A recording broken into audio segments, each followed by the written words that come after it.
저는 가끔 텔레비전에서요, 두 사람이 아주 치열하게 싸우는 그 격투기 프로그램을 보곤 합니다.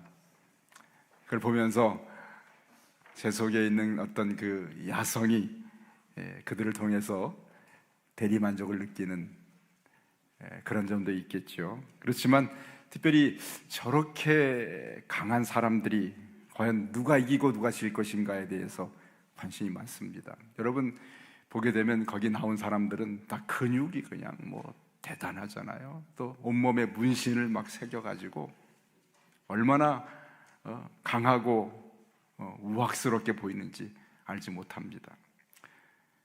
한 사람씩 놓고 보면 절대로 누구랑 싸워도 지지 않을 것 같은 그러니까 강한 모습을 가지고 두 사람이 그 케이지 안에서 싸움을 벌이잖아요. 그런데 그 중에서도 아주 강해 보이는 사람이 있습니다. 실제로 상대방을 이렇게 KO 시켜가지고 승승장구하는 선수들을 보게 됩니다. 보게 되면 저 사람은 아마 절대로 평생 싸워도 지지 않을 것 같다, 그런 생각이 드는데, 그래도 언젠가는 또 다른 새로운 사람한테 무너지고 패하는 모습을 보게 됩니다. 그러면서 영원한 승자는 없구나, 영원히 강한 자는 없구나 하는 것을 생각하게 되지요. 예수님께서 베드로에게 칼을 가지는 자는 칼로 망한다, 오늘 이 말씀을 오늘 베드로에게 주님께서 주십니다. 여러분, 베드로가 두 번에 걸쳐서 장담을 하지 않아요? 그렇죠? 오늘 밤 다 주님을 버릴지라도 나는 절대로 버리지 않습니다. 모든 사람이 다 주를 부인할지라도 나는 죽을지언정 주를 부인하지 않습니다. 어떤 삶의 상황이 오더라도 충성된 제자가 될 것을 예수님께 그렇게 다짐하고 자기의 각오를 얘기합니다. 자, 드디어 때가 됐습니다. 가룟 유다가 사람들을 데리고 예수님을 겟세마네에서 내려온 그 밤에 붙들러 오지 않습니까? 그런데요, 유다가 혼자 온 것이 아니고 어둠캄캄한 밤에 오늘 47절 보니까 대제사장과 백성의 장로들에게서 파송된 큰 무리가 칼과 뭉치를 가지고 예수님을 붙들러 왔습니다. 큰 무리가 왔다고 하죠. 아마도 성전을 지키는 성전 경비대, 훈련된 사람들이지요. 가장 강한 군대의 로마 군사도 있는 것 같습니다. 그리고 여러 부류의 사람들이 예수님을 붙들러 왔는데, 성경을 연구하는 분들은 약 200명 이상의 무리가 왔다고 그렇게 생각을 합니다. 예수님과 함께 있는 제자들 12명인데 200명 이상의 그런 훈련받은 사람들이 예수님을 지금 잡으러 왔습니다. 그리고 마침내 유다의 배신의 입맞춤과 함께 예수님이 사람들의 손에 붙들리죠. 그렇죠? 50절 보니까 그들이 나와 예수께 손을 대어 잡는지라. 이제 예수님께서 사람 손에 붙잡히시는 그런 순간이 됐습니다. 그런데요, 그 순간에 베드로가 갑자기 번개같이 가지고 있던 칼을 빼가지고 휘두릅니다. 51절에 보니까 예수 함께 있던 자 중에 하나가, 여기는 이름 밝히지 않았습니다만 요한복음에서는 그 제자가 베드로라고 얘기합니다. 칼을 빼서 휘둘렀는데 칼 솜씨가 시원찮았는지 아니면 상대방이 잘 피했는지 그만 그 칼로 상대방의 귀 하나를 베고 맙니다. 그 사람의 이름은 대제사장의 종 말고라는 그런 사람이었습니다. 자, 칼을 빼서 휘두르는 예수님의 제자의 모습, 여러분 어떻습니까? 지금 상황이, 상대는 아주 강한 군사들도 있고 많은 무리 200명 이상의 사람들이 와서 붙들러 왔는데, 고작 어쩌면 제대로 칼도 써보지 못했던 그 예수님의 제자들이 있었는데요, 베드로가 나서서 칼을 휘둘러서 사람의 귀를 잘랐으니 베드로가 얼마나 용기가 대단합니까? 자신이 두 번이나 죽을 각오로 주님을 따른다는 그 결단을 보이는 정말 중대한 그런 시점입니다. 어쩌면 베드로의 행동은 용기 있는 행동 아닙니까? 예수님의 칭찬을 받을 만한 행동이었고, 다른 제자들에게 싸울 수 있는 어떤 용기를 북돋아주는 그런 행동이 아니었겠습니까? 그렇잖아요. 그런데 예수님께서 베드로에게 단호하게 이렇게 말씀하십니다. 내 칼을 도로 칼집에 꽂으라 말씀하십니다. 내 칼을 도로 걷어라. 그러면서 주께서 칼을 가지는 자는 칼로 망하느니라 라고 말씀하십니다. 세상은 칼로 사람들을 지배하고 고귀한 생명을 좌지우지하려는 힘을 과시합니다. 그런데 결국 그렇게 칼로 힘을 내세우거나 사람들에게 칼로 어떤 자신의 권세를 행사했던 사람들도 나중에는 그 칼에 망하는 것을 보게 됩니다. 그것이 세상이 정한 이치고 원리입니다. 만약 이 순간에, 예수님이 붙들리신 이 순간에 칼을 잘 쓰는 무사가 필요했다면 아마 예수님을 보내지 않으시고 하나님이 용맹한 무사를 보내셨겠지요. 세상을 구원하는 일에 있어서 지식이 필요했으면 위대한 교육자를 보내셨을 것이고, 세상을 구원하는 과학이 필요했으면 과학자를 보내셨을 것이고, 세상의 구원에 쾌락이 필요했다면 아주 아름다운 연예인을 보내셨겠죠. 물질이 필요했다면 훌륭한 사업가를 보내셨을 것입니다. 그러나 하나님께서 이루고자 하시는 나라는 이와 같은 무력이나 어떤 무기가 아니라 우리의 죄를 용서하시는 한없는 자비와 긍휼이 담겨 있는 그 십자가를 지실 구원자 예수 그리스도가 필요했기 때문에 주님은 그분을 보내셨던 것입니다. 오늘 예수님께서 이루고자 하신 하나님 나라는 이처럼 칼이나 무력이 아니라 그분의 희생으로 이루어지는 나라인 것을 말씀하십니다. 그래서 예수님은 베드로에게 내 칼을 도로 칼집에 꽂으라고 말씀합니다. 우리가 이 땅을 살아가면서 교회가 또 믿는 자들이 십자가 외에 다른 것을 휘둘러서는 안 됩니다. 다른 것을 칼집에서 뽑듯이 다른 것을 뽑아서 그것을 사용하여 그것을 무기로 삼아서는 안 되는 것이죠. 우리는 세상의 힘을 무기로 삼으려 하는 교회를 보게 됩니다. 세상의 무기를, 세상의 물질이나 권세를 세상이 똑같이 가지고 있는 그 칼을 뽑아서 휘둘러서 힘을 과시하고 또는 하나님의 뜻을 이루려 하는 그 교회와 세상을, 우리 그리스도를 향해서 주님께서 주시는 말씀은 내 칼을 도로 내 칼집에 꽂으라고 말씀합니다. 오늘 우리 한국교회와 이 땅의 교회들의 부족함은 힘이 부족해서가 아닙니다. 권세가 없어서도 아닙니다. 물질이 없어서도 안 됩니다. 아닙니다. 문제는 우리가 칼을 뽑고 그 칼을 휘둘려 하는 것입니다. 물질의 칼, 권세의 칼, 세상과 똑같은 힘을 가진 칼을 휘둘려 일을 하려 했기 때문에 그것으로 아무것도 이룰 수 없는 것이죠. 주님께서 오늘도 우리 한국교회를 통해서 향하여서 우리 믿는 자들 향해서 하시는 말씀은 내 칼을 도로 칼집에 꽂으라고 말씀하십니다. 왜냐하면 그것으로 하나님 나라를 이루는 것이 아니기 때문입니다. 베드로는 아직 참다운 충성심이 그것이 아닌 것을 알지 못했습니다. 그에게는 더 많은 연단과 더 많은 훈련이 필요한 사람이었습니다. 베드로의 칼로는 아무것도 이룰 수가 없는 것이지요. 주님은 그래서 이어서 오늘 말씀에서 이렇게 말씀하십니다. 53절이지요. 너는 내가 내 아버지께 구하여서 지금 12군단 더 되는 천사를 보내시게 할 수 없는 줄 아느냐. 아버지께 지금 구하면 하나님께서 천사들을 12군단 더 되는 천사를 보내실 수 있다는 것입니다. 여러분, 당시에는 로마 군단들이 그 유대 땅에 이렇게 주둔했기 때문에 군단이라는 단어가 낯설지 않습니다. 당시의 역사를 연구한 분들은 이 로마 군단의 한 군단은 그 보병이 6,000명 이상 되고 말이 700필 이상 되는 아주 큰 군단입니다. 여러분, 그런데 12군단 더 되는 천사를 하나님 보내신다니까 도대체 천사의 숫자가 몇이나 됩니까?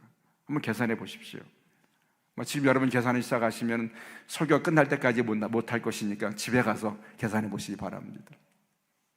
하여튼 거기 모인 사람이 고작 200명 정도인데 12군단을 하나님께 요청하면 보낼 수 있다니, 이 말씀 무슨 말씀입니까? 내가 이들에게 붙들림을 피할 수도 있고 내가 이들을 물리칠 수 있는 힘이 얼마든지 있음을 주님은 말씀하고 계십니다.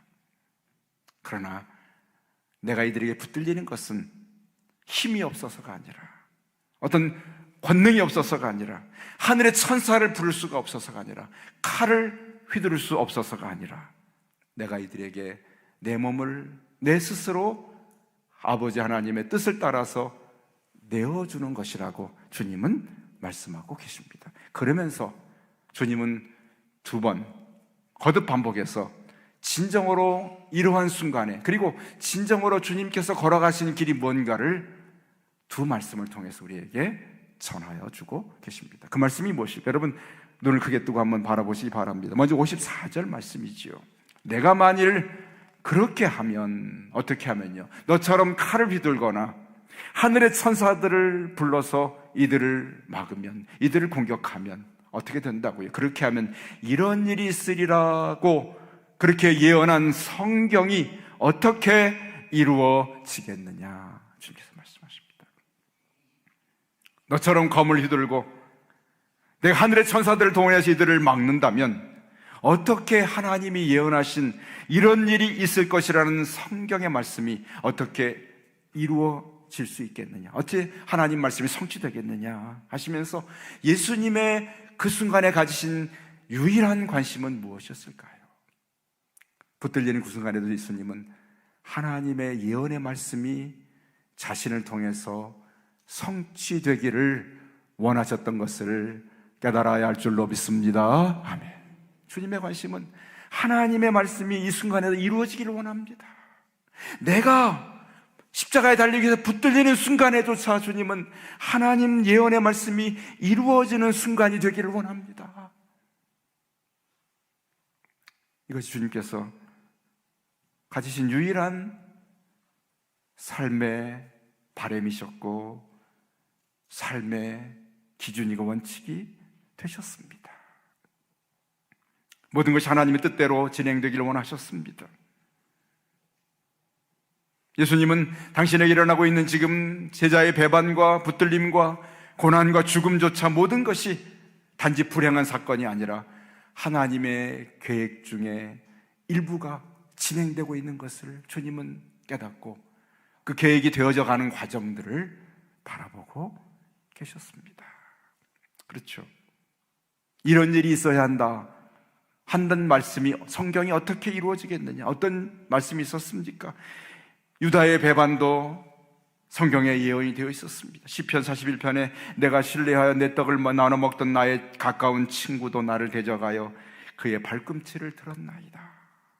주님은 유다의 배반이 있을 줄 아셨기 때문에 그가 당신을 배반하셨을 때 실망하지 않습니다.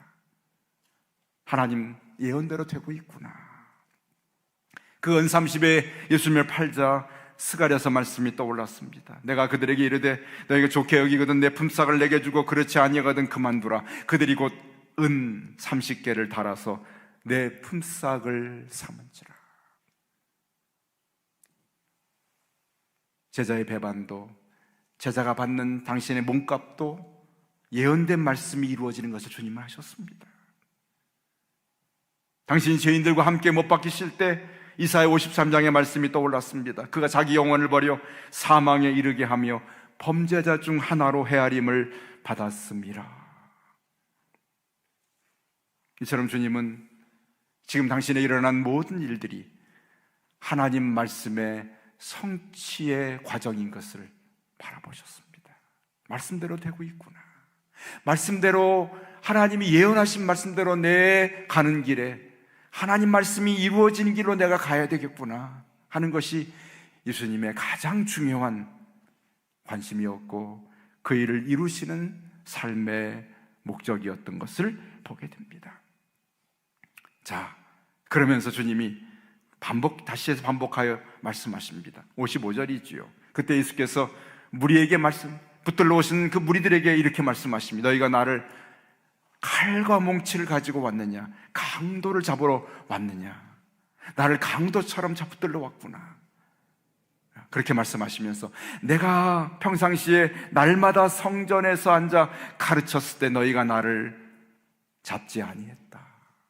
낮에도 언제든지 너희가 나를 붙들고 있었는데 이 어두운 저녁에 칼을 가지고 몽둥이를 가지고 나를 잡으러 오는 걸 보니까 강도를 잡는 것처럼 나를 붙들러 왔구나 하시면서 그들이 강도를 잡듯이 붙들러 온 그 장면도, 그 일조차도 하나님의 예언의 말씀이 성취되는 것을 아셨습니다. 누가복음 22장에 보니까 그는 불법자의 동류로 여김을 받았다.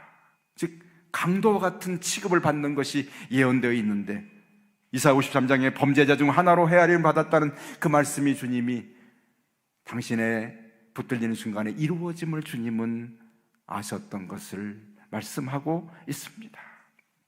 이처럼 주님은 당신의 걸어가시는 걸음걸음마다 하나님의 말씀의 예언됨을 주님은 보셨습니다. 그래서 이렇게 말씀하십니다. 56절 같이 읽어볼까요? 같이 읽습니다. 그러나 이렇게 된 것은 다 선지자들의 글을 이루려 함이니라. 아멘. 거기까지요. 어떻게 해요? 당신이 강도처럼 붙들리고 계십니다. 칼 가지고 왔습니다. 사실은 예수님같이 평안의 말씀을 전하고 예수님처럼 화평의 복음을 전하신 분입니다. 강도와는, 범죄자와는 전혀 상관이 없으신 삶을 사신 그분을 사람들은 강도를 잡는 것처럼 칼을 가지고 와서, 몽치를 가지고 와서 붙들려고 합니다. 강도 취급을 받으신 것이죠. 그런데 그걸 바라보시면서 주님은 그래, 강도를 붙들러 오는 이들의 모습이 바로 하나님께서 예언하신 말씀이 이루어지고 있구나, 이렇게 되는 것이 바로 선지자를 통해서 말씀하신 것이 이루어지고 있구나 하는 것을 주님은 그 순간에 바라보신 것입니다. 그렇습니다. 당신이 흉악한 두 강도 사이에 십자가에 달리신 것도 바로 하나님의 미리 말씀하신 예언이 성취되는 것을 주님은 아셨습니다. 여러분, 지금 고통의 순간, 어쩌면 두려움의 순간입니다. 당신이 그 악한 자들에게 붙들리는 그 순간에 주신 오늘 여기 붙들림에 하신 말씀, 원어 말씀에 98개의 단어가 있는데 그 중에 30개의 단어는 바로 하나님의 뜻을 말씀하신 겁니다. 내가 붙들리는 이 순간에도 아버지의 하나님 예언 말씀대로 되어지고 있구나, 하나님이 예언하신 말씀대로 성취되고 있구나, 이것을 주님은 바라보셨습니다. 직면한 고통보다도 하나님의 더 큰 계획을 바라보시면서 하나님께서 세상의 죄인들을 구원하신 하나님의 그 놀라운 계획 속에 이루어지고 있는 한 과정을 주님은 붙들리는 그 두려움과 고난 속에서 바라보신 것을 오늘 우리가 알 수가 있습니다. 예수님은 천사를 동원해서 자신이 가실 수 있는 살 길을 가시지 않습니다. 말씀이 이루어지기를 원하셨습니다. 당신의 죽음조차도 말씀이 이루어지기를 원하는 순종의 길을 걸어가시면서 아마도 이 땅에 태어난 사람들이 절대로 순종하지 못했던 그 하나님 앞에서의 온전한 순종이 바로 이분 한 분 예수 그리스도를 통해서 이루어지고 있는 것을 발견하게 됩니다. 하나님께서 우리에게 보지 못하셨던 그 아름다운 순종, 철저하게 자신의 뜻을 내어놓고 아버지의 뜻만을 따르는 그 한 사람, 사랑하는 아들의 순종의 모습에 아마 주님의, 우리 하나님의 마음은 너무나 감동받으시고 행복하셨을 것입니다. 그리고 마침내 그 예수님의 순종의 결과가 무엇입니까? 부활의 생명으로 열매를 맺게 됩니다.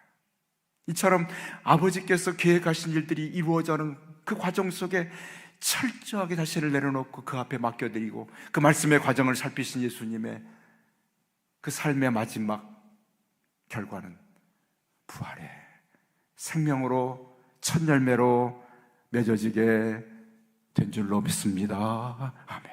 그렇습니다. 여러분, 오늘 예수님의 붙들으신 자리에서 주신 두 말씀이 있잖아요. 그죠? 54절과 56절이요. 내가 이렇게 하면, 내가 이렇게 칼로 저들을 대적하고 내가 하늘에 천군 천사를 보내서 불러서 이들을 물리치면 어떻게 이런 일이 있다고 말씀하신 하나님 말씀이 성경이 이루어질 수 있겠는가? 어떻게 성경이 이루어지겠느냐? 이 말씀을 우리가 바라본다면, 우리가 교회를 바라보고 가정을 바라보면서 하나님, 이렇게 한다면 우리가 어떻게 하나님 뜻을 이룰 수 있겠습니까? 하는 그런 영적 깨달음이 우리에게 정말 필요한 것을 발견하게 됩니다. 56절에도 마찬가지입니다. 이렇게 내가 붙들리고, 이렇게 나의 제자의 배반을 통해서 내가 붙들리는 이 모든 일, 강도처럼 붙들리는 것은 바로 선지자의 글을, 하나님의 예언을 이루어야 하는 것을 주님 내가 알겠습니다.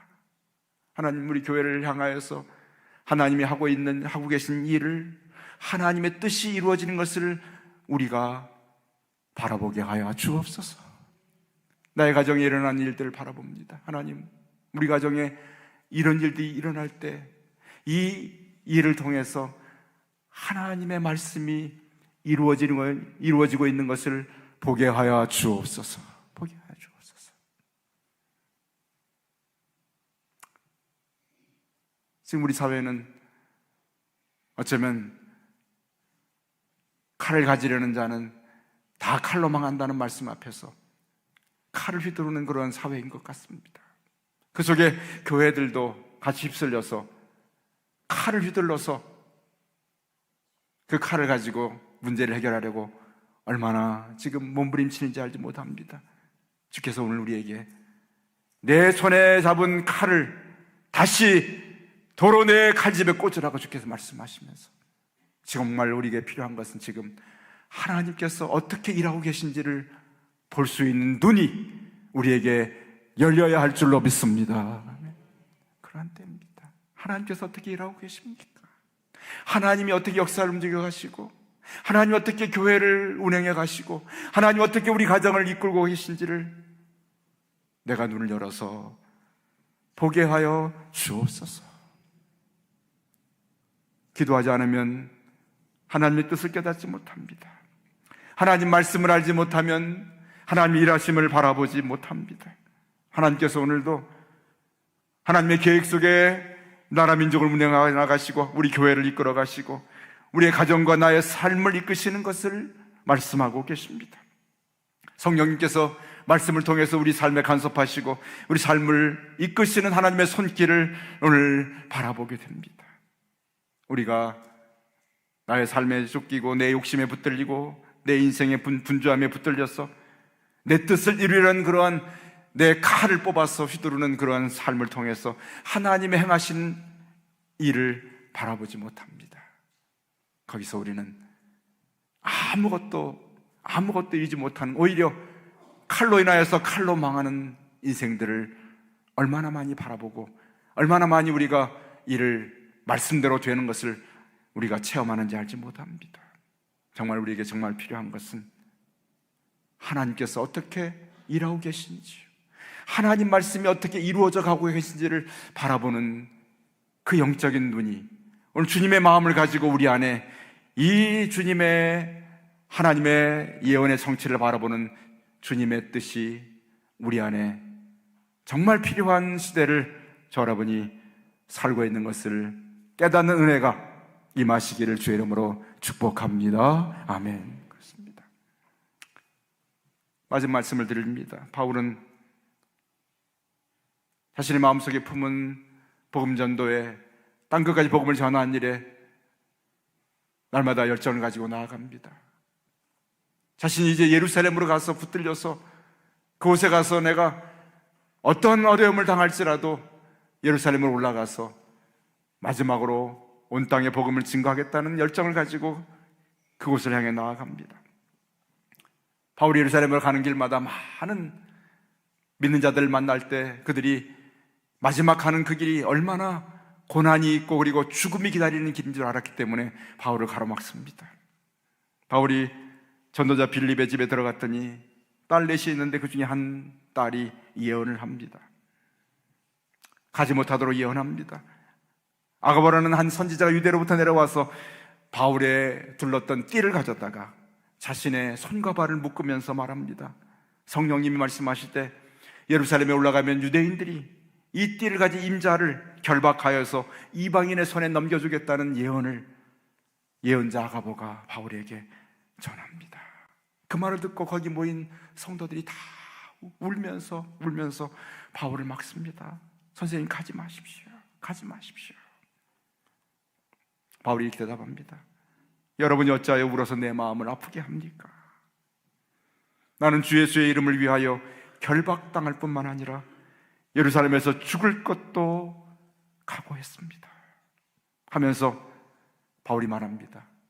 주의 뜻대로 말씀대로 이루어지기를 원합니다. 아멘. 바울은 그 순간에 자신의 생명을 노리는 자들이 예루살렘에 기다리고 있고 자신을 해치려는 자들이 가득한 예루살렘을 향해 가면서 말합니다. 내가 예루살렘에 가서 결박을 당할 뿐만 아니라 죽을 각오도 했습니다. 그러나 이 속에서 나는 하나님의 말씀이 이루어지는 것을 내가 보기를 원합니다. 이 복음이 나를 인하여서 예루살렘에서 이제 아시아를 넘어서 유럽을 향하여서 로마까지 전하여지는 그 하나님의 영광된 환상을 바라보면서 나는 내 결박당함을 두려워하지 아니하고 이 복음이 어떻게 이루어져 가는지를, 전파되는지를 내가 바라보기 때문에 그 일이 이루어지기를 원합니다 하면서 그들과 함께 울며 하나님의 뜻을 구하는 바울의 간절한 기도를 우리가 사도행전 21장에서 바라보게 됩니다. 그렇습니다. 우리가 베드로처럼 칼을 뽑아서 휘두르게 됩니다. 그럴 수 있습니다. 그러나 그런 마음을 가지고 그런 일을 행하는 자는 마음속에 늘 어쩌면 갈망과 영적인 분노와 세상을 향하는 이루지 못하는 그러한 갈급함으로 살아가게 됩니다. 내 힘으로 내 뜻을 이루려 함이 되기 때문이지요. 오늘 예수님처럼 아버지, 나의 삶을 통해서 하나님 말씀을 이루기를 원합니다. 하나님, 우리 교회를 통해서 어떻게 일하고 계십니까? 이를 볼 수 있게 해주십시오. 하나님께서 교회를 운행해 가신 모습을 보게 해주십시오. 여러분, 진정으로 우리 금천교회가 하나님의 소유된, 하나님께 속한 교회라면 하나님께서 이 교회를 하나님 뜻 안에서 이루어 운행해 가고 계신 줄로 믿습니다. 그래서 날마다 우리는 그것을 보는 것이죠. 하나님 어떻게 이끌고 계십니까? 여러분의 가정도 마찬가지입니다. 하나님이 사랑하는 가정, 하나님 어떻게 이끌어 앞으로 나가고 계십니까? 때로는 고난이 찾아오고 때로는 어려움이 찾아오고 우리 뜻대로 이루지 못할 일이 우리 교회 가정을 막을지라도 하나님, 우리 가정 속에 하나님 어떻게 일하고 계십니까? 하나님 말씀이 어떻게 성취되고 있습니까? 이를 바라보고 나갈 때 하나님께서 운행하시는 가정을 이끄신 하나님의 손길을 경험하는 은혜를 저 여러분이 경험하게 될 줄로 믿습니다. 나의 삶도 마찬가지죠. 하나님 섬기는 나의 삶 속에 하나님 말씀이 어떻게 이루어지는지를 날마다 보게 해 주옵소서. 하나님 말씀이 나의 삶을 통해서 성취되는 것을 내가 알게 하시고 이를 세상에 보여주는 삶이 되게 하여 주옵소서. 주님의 오늘 붙들리는 그 위기 속에 해주셨던 두 말씀, 이런 일이 있으리라 한 성경이 어떻게 이루어지겠느냐? 다 이렇게 된 것은 선지자의 글을 이루려 하심이니라 하신 말씀이 오늘 우리의 날마다의 관심이고 우리가 바라보는 것이고 우리의 고백이 되고 우리가 날마다 살아가는 삶의 가장 중요한 간증이 될 수 있기를 주님의 이름으로 간절히 축원합니다. 아멘. 기도하십시다.